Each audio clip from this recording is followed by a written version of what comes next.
Ito ang Yamaha Sniper 155 Standard Edition at ito naman ang Honda Winner X 150 Standard Edition. Dalawang 150cc underbone category at dalawang napakaastig ng forma at performance ng mga spec at features na hatid nila.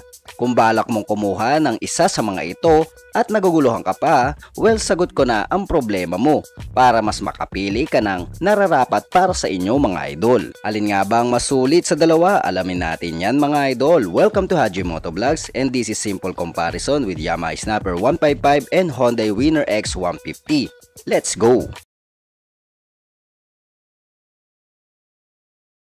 Unahin natin sa kanyang makina na mayroong kargadong 155cc engine displacement, single cylinder, single overhead cam, 4-stroke po siya, 4 valves na po, at gumagamit ng liquid cooled para sa pagpapalamig ng makina at wala po itong kickstarter.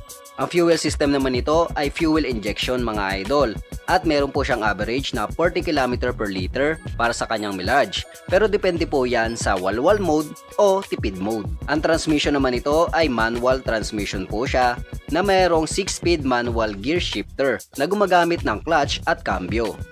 Ang fuel tank capacity naman nito ay mayroong 5.4 liters at ang oil capacity para sa change oil ay 1.10 liters. Para naman sa bore and stroke mga idol, 58mm by 58.7mm na may compression ratio na 10.5:1. At para naman sa performance mga idol, ang maximum power naman nito ay 17.8 horsepower at 9,500 RPM na may peak of torque na 14.4 Nm at 8,000 RPM.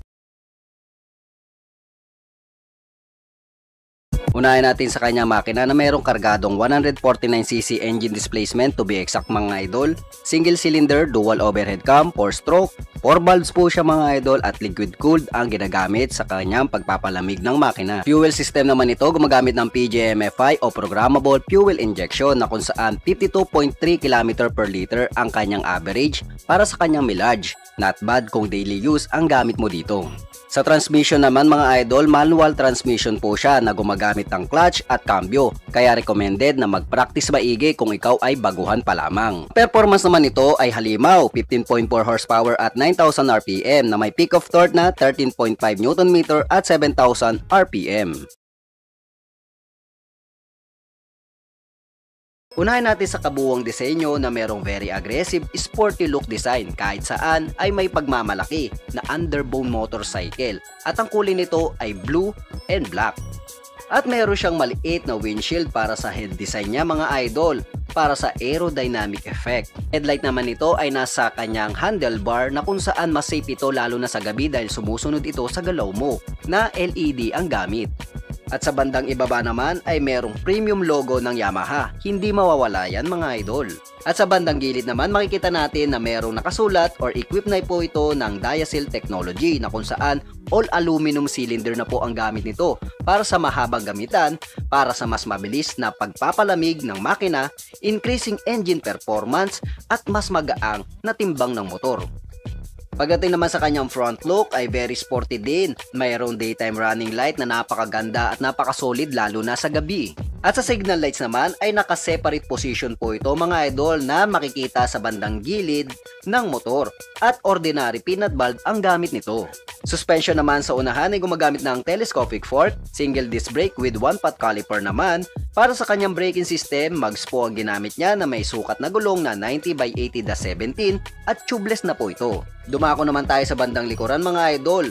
Para sa kanyang disenyo, napakaganda dahil naka diamond style ito at gumagamit ito ng LED. Para naman sa signal lights ay ordinary peanut bulb pero ang kagandahan nito, meron po siyang flexible stem para kung sakaling matumba ka ay di basta-basta ito masisira o mababali. Ang suspension sa likuran ay center monoshock absorber mga idol, disc brake, 1-pot caliper naman ang braking system na may mags po ang gamit na mayroong 120/70/17 na tubeless po ang gamit. Para naman sa hatak, gumagamit ito ng chain drive with chain cover o chain guard. na merong rear and engine sprocket mga idol. Dito naman sa kanyang cambio ay gumagamit po siya ng half gear shifter, napaka-sporty look talaga mga idol, at equipped po ito ng slippery clutch for smooth gear shifting. At ang Sniper ay equipped na po siya ng BVA o variable valve actuation na kung saan activation siya ng 4 na balbola para sa lakas at liksi for better performance in any road condition. At dito naman sa kanyang muffler, napaka-sporty din mga idol with plastic guard cover. At gray and black naman ang color combination nito. At mapunta naman tayo sa itaas mga idol, unahin natin ang switches and controls. Sa kaliwa ay merong high and low, pass switch, turn lights, busina. Sa kanan naman ay merong kill switch, hazard, and electric starter. Sa controls naman, sa kanan ay meron throttle control with brake lever sa unahan. Sa kaliwa ay hand grip with clutch lever at foot brake pedal naman para sa likuran.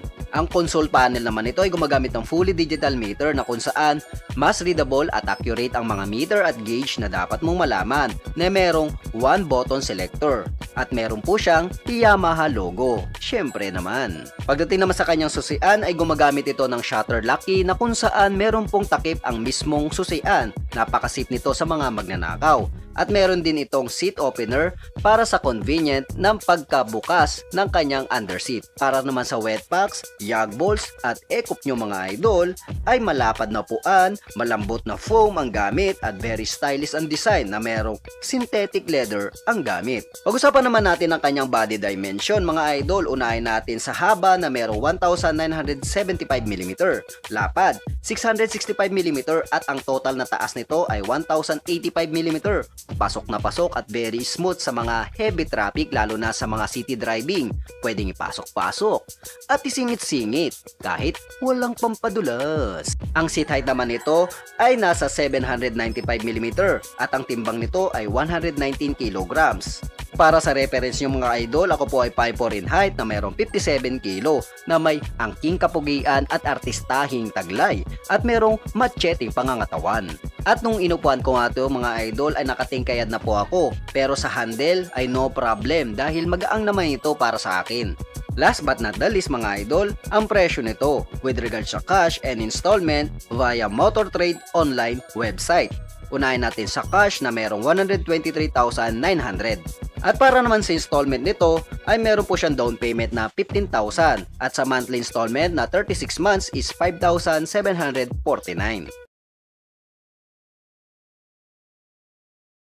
Unahin natin sa kabuuang disenyo na very attractive body design talaga mga idol. Napaka-muscular at napaka-aerodynamic ang figure nito na very sporty look naman pagdating sa tracking o kung gagawin mo itong sports bike. Pagdating naman sa kanyang kulay, meron po siyang red and black color combination na glossy po mga idol. Napakaganda at very smooth ang color texture. Dito naman sa kanyang harapan sa may top head mga idol, ang cover nito ay merong mga deeper linings at meron po siyang air ventilation na merong small smoke lens windshield.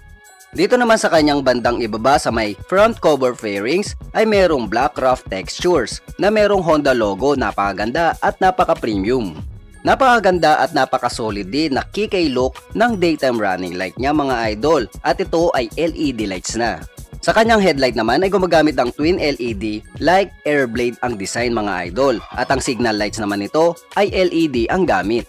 Ang suspension naman nito ay telescopic fork, disc brake naman with single piston caliper para sa braking system, mag-spawn ginamit na may color na black at meron sukat na gulong na 90/80/17 at tubeless po. Andang likuran naman mga idol ay meron siyang aggressive pointed design na taillight mga idol, napakaganda at very sporty look talaga na merong LED ang gamit.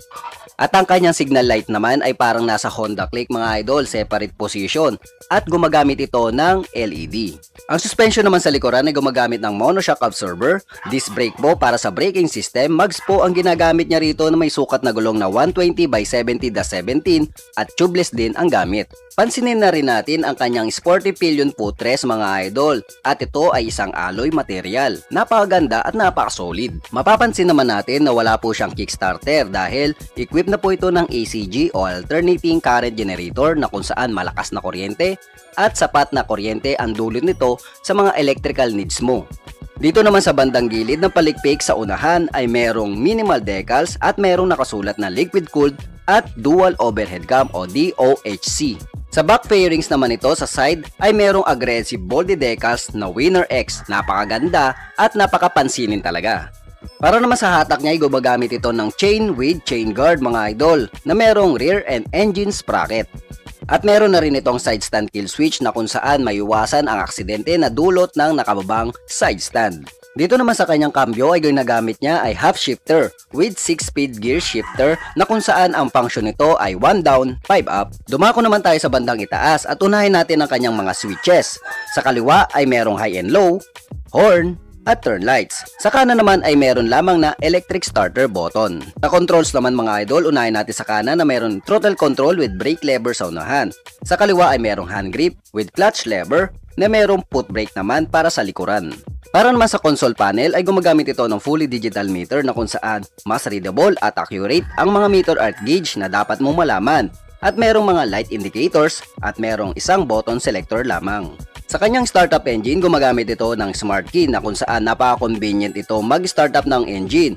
At napaka-safe din ito dahil meron siyang anti-theft and answer box system. At pagdating naman sa kanyang upuan, very comfort para sa yag balls, eco, at wet box nyo. Napakasimple naman ng design nito at meron siyang kalmot pusa attraction cover para sa kanyang cover. Separate design naman ang grab bar dito, napaka-sporty din at napakaganda tignan. Ito naman sa kanyang under seat ay wala po siyang compartment na malaki. Pero ang good news, meron po siyang tool and condom compartment. At dito rin makikita ang kanyang fuel tank refiller na merong alulod system. At meron po siyang kapasidad na 4.5 liters capacity. Pagdating naman sa kanyang seat height ay meron po siyang sukat na 795mm at may bigat na 122 kg. Para sa reference nyo mga idol, ako po ay 5'4" in height na mayroong 57 kg at makikita nyo na nakatingkayad na po ako mga idol. At kung sakali naman ito ay papandarin mo ay no worries na, magaang na. At kung sakali naman mamaniobre nyo ay napakagang din naman para sa akin. Pag-usapan naman natin ang kanyang price update regarding sa cash and installment via Motor Trade Santa Cruz, Zambales. Unahin natin sa cash na mayroong 124,530 para sa standard version. Para naman sa installment ay meron po siyang down payment na 17,000 at meron siyang monthly installment para sa 36 months na 5,663 pesos. Paalala lang mga idol, ang presyo ay pwedeng magbago. Depende po yan sa dealer na pupuntahan nyo, lugar, promotion at panapanahon. At ayun na nga mga idol, natapos na rin.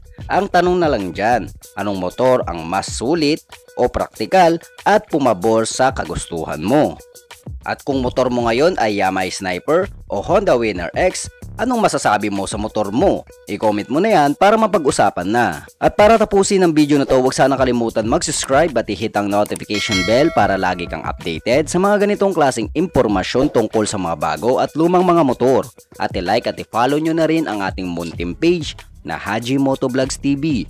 Ito po si Haji from Haji Motovlogs. Thank you for watching and peace out.